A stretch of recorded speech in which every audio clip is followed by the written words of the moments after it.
جزاك الله خيرا. بسم الله الرحمن الرحيم. السلام عليكم ورحمة الله وبركاته. My paper actually was initiated by a Facebook posting related to my visit to Michigan State University. I saw a nice mosque there, took pictures, posted about the experience, saying, hey, we have nice communities. Wherever I go to in the United States, I see a lot of Muslim activities, centers, and so on. And then I realized that people, the comments, and I made this Arabic Facebook especially in regard to what was happening in Syria, because I thought as an intellectual I need to have some kind of contribution, giving my ideas and some of the guidelines for people who are so much misinformed about the way they interact with certain things in the country, especially when it comes to religious matters and cultural differences. Because we're suffering from sectarianism, which we never had it as an issue before. We're suffering from polarized kind of attitudes. Whether if you are from the regime side, then you should be executed. If you are a revolutionary but not in the right light of the revolution, then also you should be executed. So the situation became so messy. So then I revisited the Facebook, and I saw a lot of people not happy with what I posted. And I tried to figure out what is the pattern for this kind of outrage. What's going on? I just said and wrote about something that I have witnessed.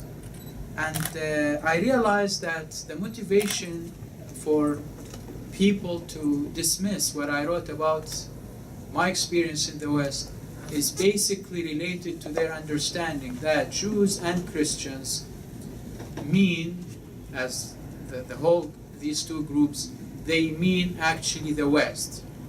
And the West means Christians and Jews.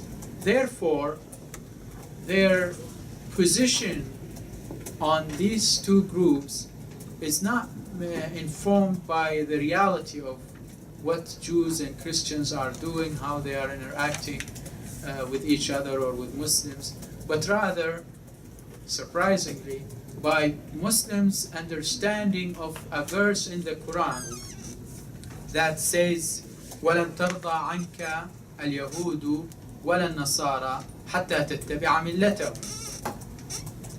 Neither Jews nor Christians will be satisfied or approve of you until you follow their religion. And I saw in the comments people referring to the same verse, saying, look, regardless of, and I will read you some of the comments so it will give you an idea. However, being someone in cultural studies, I tried to relate this to maybe the history, the kind of the heritage of why the West is there as an issue, and what does that have to do with Christians and Jews. So part of my research is to kind of study the historical context of this othering of Jews and Christians. But I will start with what I have seen, so it will give you this popular discourse, as Jacqueline did, to give you what people are thinking. One commentator said, the crusades against Islam have not stopped at all. I'm quoting, I'm translating, because the Facebook is all for Arabs, basically, right? And it's Arabic page. The crusades against Islam haven't stopped at all. The United States is responsible for Afghanistan, Palestine, Syria, and Libya, as well as the divisions in the Arab world, which are facilitated by some Arabs, they mean rulers. Why did they give Iraq to the Shia? Why did Sudan become two states? All these are dimensions of a war on Islam. See the mixture here between politics and religion. Another commentator wrote, we don't see it as a crusade. but they explicitly declare it to be so. If you remember what Bush said when invading Iraq, and he's referring to this, famous phrase by President Bush, Islam is all the same, but they are the ones, the Westerners, U.S. Government, people, who invented such terms as Islamists and fundamentalists. Another response reads as follows: extremism is a concept made by the West and Arab regimes as a pretext to suppress the Islamic awakening. Unquote. Another comment referred to 9/11 events by stating that, quote, after the World Trade Towers reached the end of their lifespan, the United States destroyed them, accusing those whom they previously espoused because their mission was ended and they needed to be terminated. They are referring now to the Taliban. The United States occupied the Muslim countries that it considered no longer obedient to it. It sought Iran's help by taking advantage of sect differences among Shia and Sunnis and declared a crusade war, unquote. Another, this is the last one, person wrote, the dirty face will remain dirty regardless of how much you try to polish it. The United States shed the blood of Muslims and drank it to the full. Someone else wrote, this is the last one. Somewhere in the Western mind, particularly in the United States, hostility exists against Islam. It sometimes shows openly and sometimes cannot be overlooked.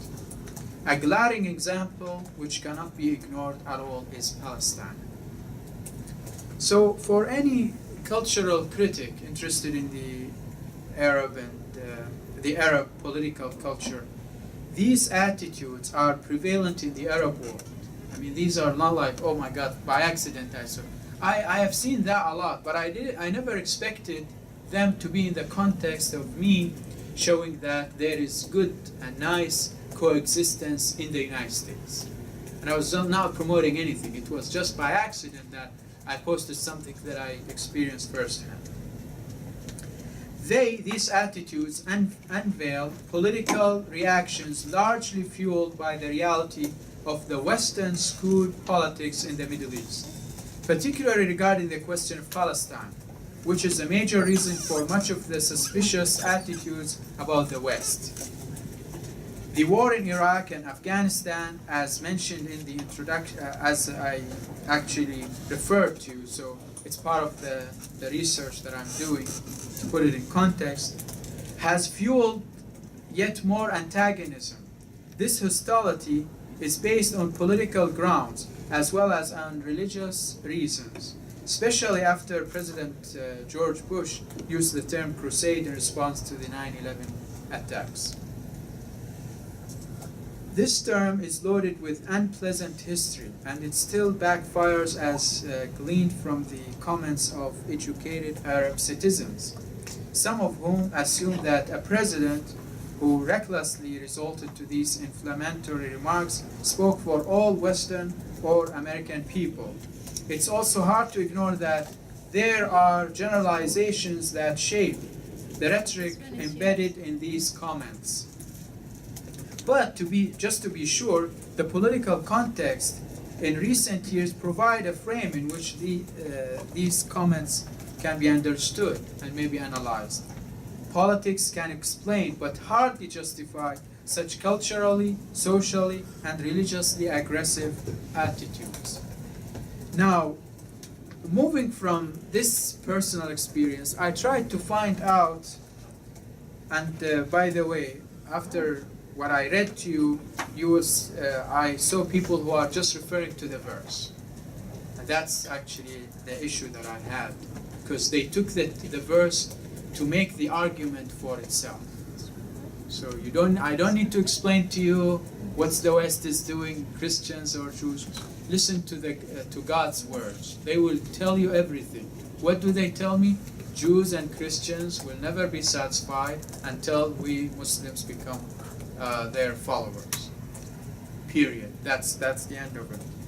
So I took that verse and tried to see how much it's actually used. And growing up in the Middle East, I remember it like it was used a lot out of context to mean that it is a reference to all Jews, all Christians, and that it's a descriptive verse, timeless and essentialized. Timeless in the sense all Jews, all Christians will have the same attitude forever. When I tried to look for further evidence to make kind of a case, to kind of see what's going on, actually I saw really very disturbing examples of so many people referring to the verse to almost comment on anything related to Arab versus West relationships, especially those that have some kind of context that are a little bit problematic. So I'll give you some examples. Samir Nasri, an Algerian French footballer, was denied to join the French team for 2014 World Cup. That happens in all teams. His girlfriend was annoyed. She actually wrote comments against the French coach. Still now there is no issue. But then when Al-Shuruq, a major Algerian newspaper, wrote about this story, I realized that some of the comments addressing Nasri saying, listen, وَلَن تَرْضَى عَنْكَ الْيَهُودُ وَلَا النَّصَارَى حَتَّى تَتَّبِعَ مِلَّتَهُمْ. They are referring to the verse.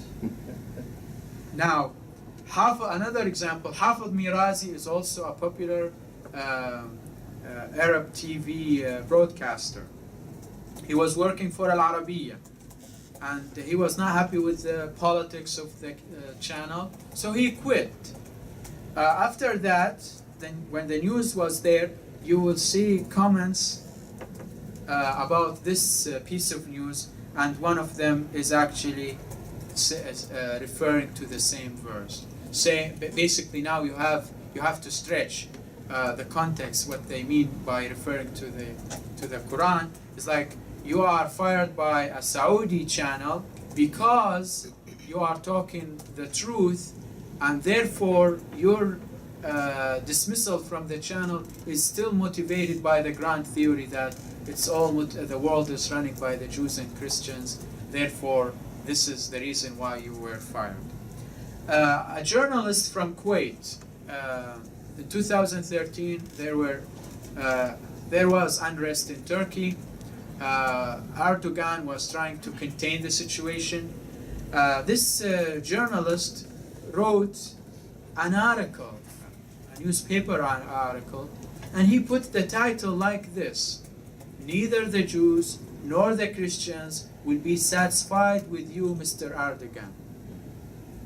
Again, referring to the idea that it's all about the West is trying to destabilize Turkey, therefore he should be careful.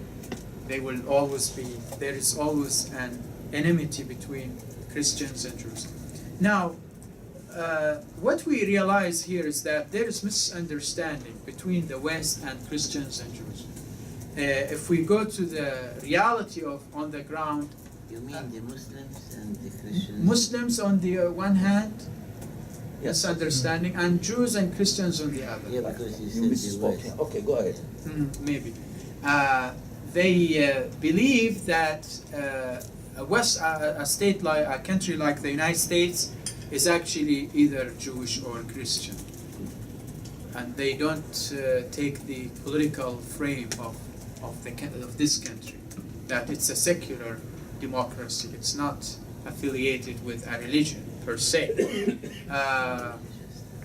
Sorry.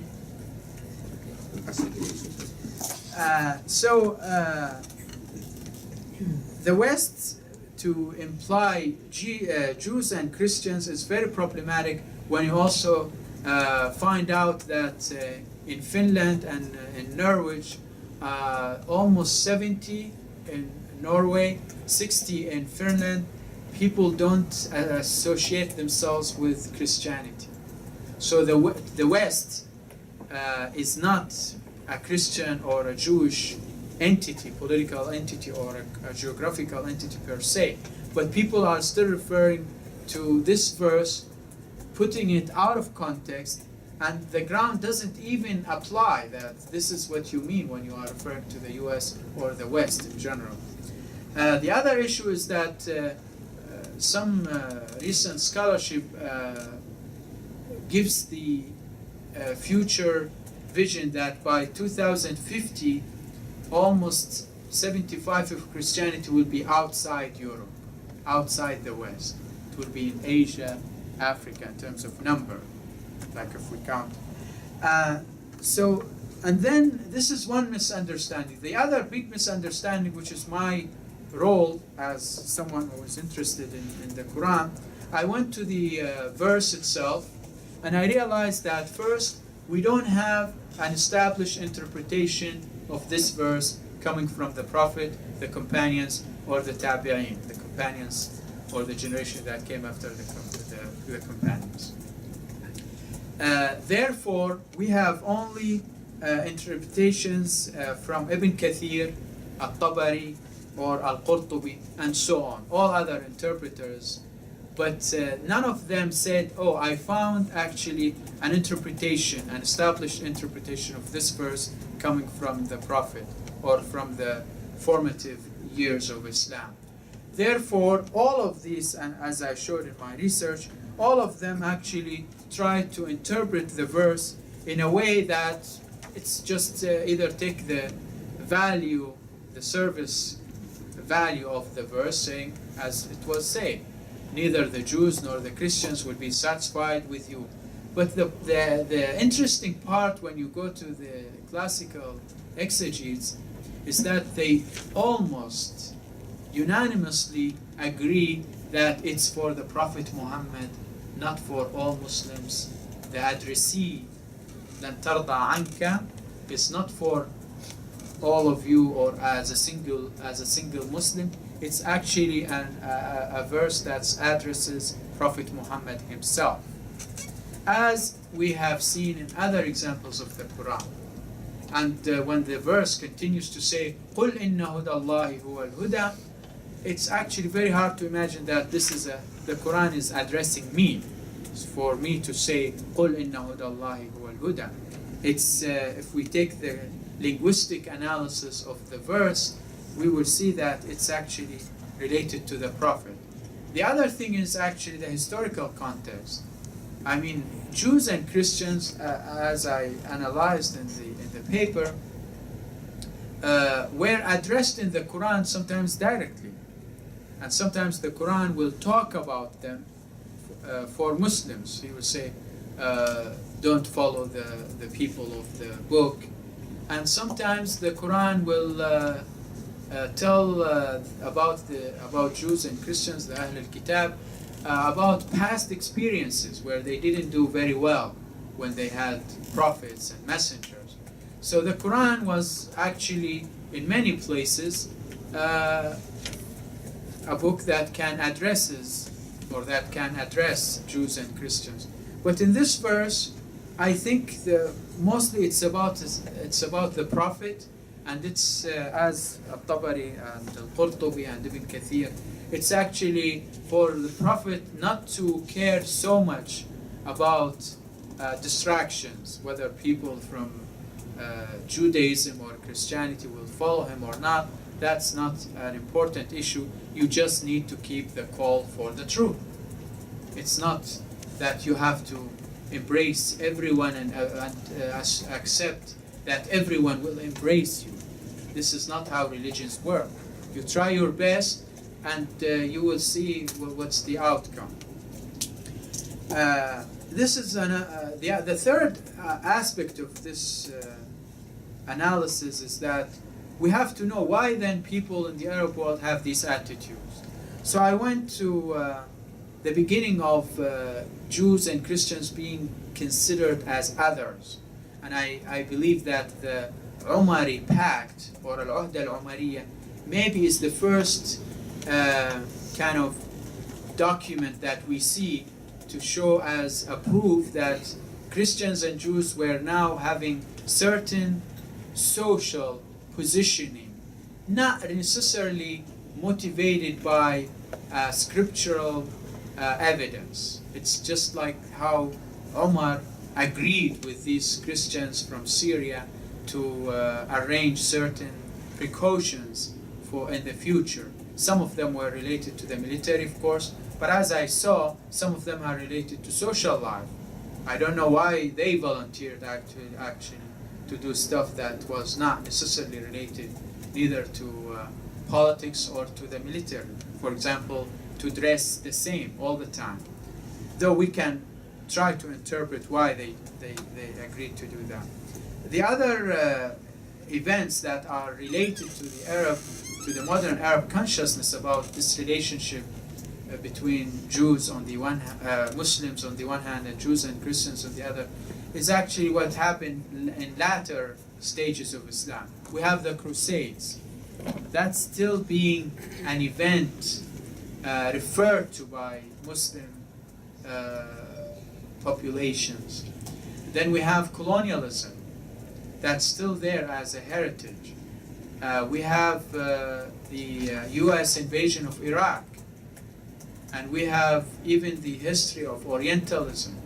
So we also have to understand that there is a reason why in the Arab consciousness some people are suspicious of the West, and they still believe it's predominantly Christian and Jewish kind of entity that's against their own religion, against their own countries. Because when they go to the Crusades, it was not a West versus the East. It was a matter of, it was a kind of a religious war.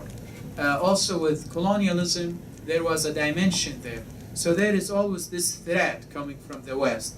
But now, as much as we have like global systems of communication, Facebook, Twitter, it's very interesting that you still find the same kind of attitudes being nursed on these websites to promote this understanding of the relationship, to minimize it and reduce it to a religious position, which is again unnegotiated. Nobody will ever try even to kind of deconstruct this understanding, because they will think now you are trying to show that the Quran was invalid. Because if God said Jews and Christians are so and so, then you have just to listen and accept that. They don't, and again the context is all misplaced and dismissed, as I showed.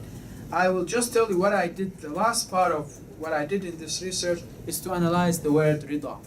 What does Rida mean? If we say لن ترضى عنك اليهود ولا النصارى, they will not be satisfied with you. What is at stake here? And I realized that Rida is not as much loaded with this hatred as a lot of people think.